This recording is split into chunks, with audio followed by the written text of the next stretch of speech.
जानना और आचार दोनों के बीच में मोह है। बड़ा जटिल काम है, बहुत जटिल है। दुनिया में अगर सबसे कोई कठिन काम है तो ये पढ़ना, शिक्षा कोई कठिन नहीं है, बहुत जटिल नहीं है। आदमी प्रयास करता है, जान लेता है, पढ़ लेता है, पढ़ाई कर लेता है। किंतु मोह को कम करना, मिटाना, यह अत्यंत दुष्कर काम है, बहुत कठिन काम है। रामायण में एक प्रसंग आता है कि कोई मंदिर था, शिव का मंदिर, पुजारी था और वह पढ़ रहा था, कुछ शिष्य भी बैठे थे, पढ़ा भी रहा था। तो उसमें आया कि ब्रह्मचर्यम दुष्करम दुष्करम दुष्करम। ब्रह्मचर्य का पालन दुष्कर है, दुष्कर दुष्कर 3 बार लिख दिया। उसने कहा अरे क्या ऐसा दुष्कर है? लिखने वाले ने सही नहीं लिखा, काट दो इसको, कटा दिया।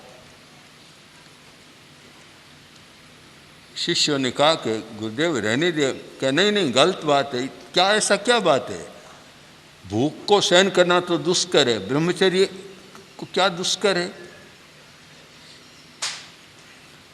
लंबी कथा है, कथा के संक्षेप में हम जाएं तो कोई ऐसा प्रसंग मिला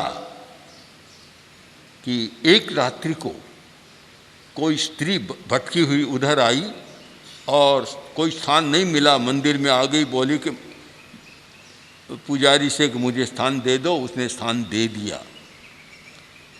अब स्थान तो दे दिया, अब जैसे जैसे रात बीतती है वैसे वैसे विकल्पों का तांता शुरू हो गया। और विकल्प यहाँ तक आए कि अनाचार की भावना जाग गई और जो दरवाज़ा था उसको खोलना भी शुरू कर दिया, खटखटाट किया। आखिर दरवाज़ा नहीं खुला, कुछ नहीं हुआ, पर जो मानसिक अवस्था ऐसी बनी, दूसरे दिन फिर सब पाठ शुरू हुआ तो कहा भी पहले वही पाठ लाओ, वही पाठ।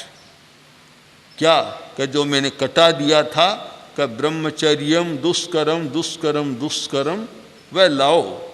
मेरी भूल हो गई, मैंने जो अपने पूर्वजों का अपमान कर दिया, अवज्ञा कर दी। अब रात को मुझे अनुभव हो गया कि क्या होता है। लंबी कहानी सुने तो बहुत बुरा बीता था उसमें, तो रात को मेरा अनुभव हो गया। अब लो लिखो, मैं लिखाता हूँ कि ब्रह्मचर्यम अति दुष्करम अति दुष्करम अति दुष्करम, अति और जोड़ दिया साथ। पहले तो दुष्कर ही था, अब अति दुष्करम कर दिया। ये कारण क्या है? कारण है मोह। जब बीच में मोह आता है तो आदमी जानता हुआ भी पता नहीं क्या कर लेता है।